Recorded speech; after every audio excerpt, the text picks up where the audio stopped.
ರಾಷ್ಟ್ರ ರಾಜಧಾನಿ ದೆಹಲಿ ಅಕ್ಷರಶಃ ರಣಾಂಗಣವಾಗಿದೆ. ನೀಟ್ ಪ್ರಶ್ನೆ ಪತ್ರಿಕೆ ಸೋರಿಕೆ ವಿರುದ್ಧ ವಿದ್ಯಾರ್ಥಿಗಳ ಪ್ರತಿಭಟನೆಗೆ ಕಾಕ್ರೋಚ್ ಜನತಾ ಪಾರ್ಟಿ ಕೈಜೋಡಿಸಿದೆ. ಇದರ ಬೆನ್ನಲ್ಲೇ ಕಾಂಗ್ರೆಸ್, ಎಸ್ಪಿ, ಟಿಎಂಸಿ ಸೇರಿದ ಹಾಗೆ ಒಂದೊಂದೇ ರಾಜಕೀಯ ಪಕ್ಷಗಳು ಪ್ರತಿಭಟನೆ ನಡೆಸಿವೆ. ವಿದ್ಯಾರ್ಥಿಗಳ ಪರ ನಡೀತಾ ಇದ್ದ ಪ್ರತಿಭಟನೆ ರಾಜಕೀಯ ರೂಪ ಪಡೆದುಕೊಂಡಿದೆ. ಈ ನಡುವೆ ದೆಹಲಿಯಲ್ಲಿ ಸಿಜೆಪಿಯನ್ನ ಬೆಂಬಲಿಸಿ ಜಮಾಯಿಸಿದ ಪ್ರತಿಭಟನಾಕಾರರು ತಮ್ಮ ಸಂಭಾಷಣೆಗಳನ್ನ ಪೊಲೀಸರಿಂದ ಮರೆ ಮಾಡುವುದಕ್ಕೆ ಹೊಸ ತಂತ್ರಜ್ಞಾನ ಬಳಸಿದ್ದಾರೆ ಅಂತ ವರದಿಯಾಗಿದೆ. ಈಗ ಈ ತಂತ್ರಜ್ಞಾನದ ಬಗ್ಗೆ ಭಾರಿ ಚರ್ಚೆ ಶುರುವಾಗಿದೆ. ಸಿಜೆಪಿ ಪ್ರತಿಭಟನೆಯ ಸಂದರ್ಭದಲ್ಲಿ ಹೊಸ ತಂತ್ರಜ್ಞಾನ ಬಳಸಿದೆ ಅನ್ನೋ ಮಾತು ಕೇಳಿ ಬಂದಿದೆ. ಕಾಕ್ರೋಚ್ ಜನತಾ ಪಾರ್ಟಿಯ ಪ್ರತಿಭಟನಾಕಾರರು ಇಂತಹ ಅಪ್ಲಿಕೇಶನ್ಗಳನ್ನ ಬಳಸಿದ್ದಾರೆಯೇ ಎಂದು ದೆಹಲಿ ಪೊಲೀಸರು ತನಿಖೆ ನಡೆಸುತ್ತಿದ್ದಾರೆ. ಈ ತಂತ್ರಜ್ಞಾನದಿಂದಾಗಿ ಪ್ರತಿಭಟನಾಕಾರರಲ್ಲಿ ಏನು ಚರ್ಚಿಸಲಾಗ್ತಿದೆ ಎಂಬುದನ್ನು ಪತ್ತೆ ಹಚ್ಚಲು ದೆಹಲಿ ಪೊಲೀಸರಿಗೆ ಸಾಧ್ಯವಾಗಲಿಲ್ಲ. ಎಷ್ಟು ಪ್ರತಿಭಟನಾಕಾರರು ಬರ್ತಾರೆ ಅನ್ನೋದರ ಬಗ್ಗೆ ಪೊಲೀಸರಿಗೆ ಯಾವುದೇ ಕಲ್ಪನೆ ಕೂಡ ಇರಲಿಲ್ಲ. ಈ ಹಿಂದೆ ಇರಾನ್, ಮಯನ್ಮಾರ್, ಹಾಂಗ್ಕಾಂಗ್ನಲ್ಲಿ ನಡೆದ ದೊಡ್ಡ ಪ್ರತಿಭಟನೆಗಳಲ್ಲಿ ಈ ತಂತ್ರಜ್ಞಾನವನ್ನು ಬಳಸಲಾಗಿದ್ದು, ಇದರಲ್ಲಿ ಫೋನ್ನಲ್ಲಿ ಪರಸ್ಪರ ಮಾತನಾಡಲು ಸಿಮ್ ಅಥವಾ ಇಂಟರ್ನೆಟ್ ಅಗತ್ಯವೇ ಇಲ್ಲ. ಜಂತರ್ ಮಂತರ್ ಮತ್ತು ಸುತ್ತಮುತ್ತಲಿನ ಪ್ರತಿಭಟನಾಕಾರರು ಬಳಸುವ ತಂತ್ರಜ್ಞಾನವನ್ನು FOSAM ಅಥವಾ forward secret messaging in an accord network ಅಂತ ಕರೆಯಲಾಗುತ್ತೆ. ಇದು ಬ್ಲೂಟೂತ್ ಮೂಲಕ ಒಂದು ಫೋನ್ನಿಂದ ಇನ್ನೊಂದು ಫೋನ್ಗೆ ಸಂದೇಶಗಳನ್ನು ರವಾನಿಸುತ್ತೆ. ಇದಕ್ಕಾಗಿ ಬಿಟ್ ಚಾಟ್ ಮತ್ತು ಬ್ರಿಯಾರ್ನಂತಹ ಅಪ್ಲಿಕೇಶನ್ಗಳನ್ನು ಬಳಸಲಾಗುತ್ತೆ. ಇವುಗಳಿಗೆ ಲಾಗಿನ್ ಮಾಡಲು ಫೋನ್ ಸಂಖ್ಯೆ ಅಥವಾ ಇಮೇಲ್ ಅಗತ್ಯ ಇಲ್ಲ. ಅವು ಸಿಮ್ ಅಥವಾ ನೆಟ್ವರ್ಕ್ ಇಲ್ಲದೆ ಕಾರ್ಯನಿರ್ವಹಿಸುತ್ತೆ. ಸಂದೇಶಗಳನ್ನು ಒಂದು ಫೋನ್ನಿಂದ ಇನ್ನೊಂದು ಫೋನ್ಗೆ ನೇರವಾಗಿ ಕಳುಹಿಸುವುದರಿಂದ ಯಾವುದೇ ಡಿಜಿಟಲ್ ದಾಖಲೆಗಳನ್ನು ರಚಿಸಲಾಗುವುದಿಲ್ಲ. ಆದಾಗ್ಯೂ ಪೊಲೀಸರು ವಶಪಡಿಸಿಕೊಂಡ ಪುರಾವೆಗಳು ಈ ನೆಟ್ವರ್ಕ್ನ ಬಳಕೆಯನ್ನ ದೃಢೀಕರಿಸ್ತಾ ಇದೆ. ಹೌದು, ಪರಿಸ್ಥಿತಿ ಉಲ್ಬಣಗೊಳ್ತಾ ಇದೆ ಅಂತ ಪೊಲೀಸರು ಅನುಮಾನಿಸಿದ್ರೆ ಆ ವ್ಯಾಪ್ತಿಯೊಳಗಿನ ಫೋನ್ ಚಾಟ್ಗಳನ್ನು ಅವರು ಪತ್ತೆ ಹಚ್ಚಬಹುದು.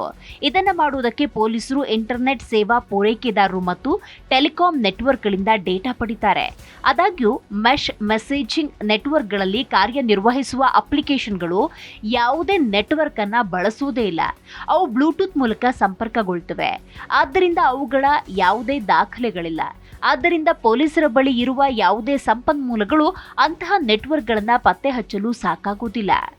ಈ ತಂತ್ರಜ್ಞಾನವನ್ನು ಬಳಸಿಕೊಂಡು ಸಂದೇಶಗಳನ್ನು ಕಳುಹಿಸಲು ಯಾರಾದರೂ ತಮ್ಮ ಫೋನ್ನಲ್ಲಿ ಮೆಶ್ ನೆಟ್ವರ್ಕ್ನಲ್ಲಿ ಕಾರ್ಯನಿರ್ವಹಿಸಬಹುದಾದ ಅಪ್ಲಿಕೇಶನ್ ಅನ್ನು ಹೊಂದಿರಬೇಕು.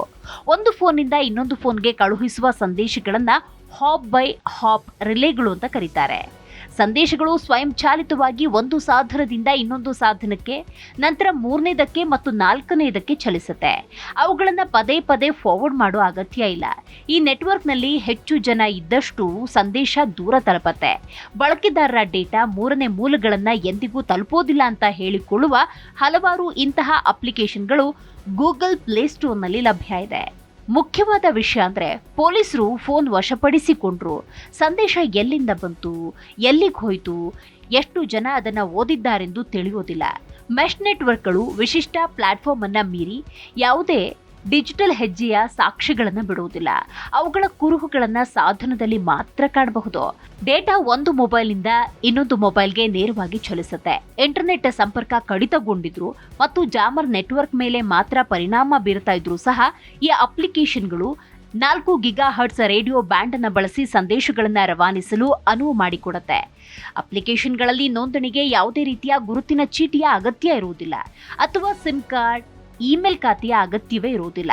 ಬ್ಲೂಟೂತ್ ಸಂಕೇತಗಳು ನಿರಂತರವಾಗಿ ಬದಲಾಗ್ತಾ ಇರುತ್ತೆ. ಇದರಿಂದಾಗಿ ನಿರ್ದಿಷ್ಟ ಸಾಧನದ ಸ್ಥಳ, ಇತಿಹಾಸವನ್ನ ಟ್ರ್ಯಾಕ್ ಮಾಡೋದು ಅಥವಾ ನಕ್ಷೆ ಮಾಡೋದು ತುಂಬಾನೇ ಕಷ್ಟವಾಗುತ್ತೆ. ಪ್ರಪಂಚದಾದ್ಯಂತ ತನಿಖಾ ಸಂಸ್ಥೆಗಳು ಈ ತಂತ್ರಜ್ಞಾನದೊಂದಿಗೆ ಹೋರಾಡ್ತಾನೆ ಇವೆ.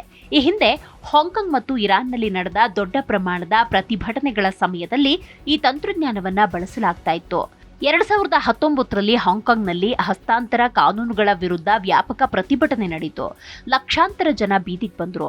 ಪ್ರತಿಭಟನೆಯ ಸಮಯದಲ್ಲಿ ಕಣ್ಗಾವಲು ತಪ್ಪಿಸುವುದಕ್ಕೆ ಜನ ಬ್ರಿಡ್ಜ್ ಫೈ ಮತ್ತು ಫೈಚಾಟ್ನಂತಹ ಅಪ್ಲಿಕೇಶನ್ಗಳನ್ನು ಬಳಸ್ತಾ ಇದ್ರು.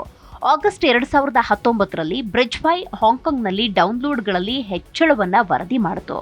ಇನ್ನು 2021ರಲ್ಲಿ ಅದೇ ರೀತಿ ಇಂಟರ್ನೆಟ್ ನಿರ್ಬಂಧಗಳನ್ನು ನ್ಯಾವಿಗೇಟ್ ಮಾಡುವುದಕ್ಕೆ ಇರಾನ್ನಲ್ಲಿ ತಾತ್ಕಾಲಿಕ ಅಪ್ಲಿಕೇಶನ್ಗಳನ್ನು ಬಳಸಲಾಗ್ತಾ ಇತ್ತು. ಮಯನ್ಮಾರ್ನಲ್ಲಿ ನಡೆದ ಪ್ರತಿಭಟನೆಗಳ ಸಮಯದಲ್ಲಿ ಈ ಅಪ್ಲಿಕೇಶನ್ಗಳನ್ನ ವ್ಯಾಪಕವಾಗಿ ಬಳಸಲಾಗ್ತಾ ಇತ್ತು ಅಂತ ಮಾಹಿತಿ ಲಭ್ಯವಾಗಿದೆ. ಹಾಗಾಗಿ ರಾಷ್ಟ್ರ ರಾಜಧಾನಿ ದೆಹಲಿಯಲ್ಲಿ ನೀಟ್ ಪ್ರಶ್ನೆ ಪತ್ರಿಕೆ ಸೋರಿಕೆ ಸಂಬಂಧ ನಡೆದಂತಹ ಪ್ರತಿಭಟನೆಯಲ್ಲಿ ಇಂತಹ ಅಪ್ಲಿಕೇಶನ್ಗಳನ್ನ ಬಳಸಲಾಯ್ತಾ ಅನ್ನುವಂತಹ ಪ್ರಶ್ನೆ ಉದ್ಭವಿಸಿದೆ.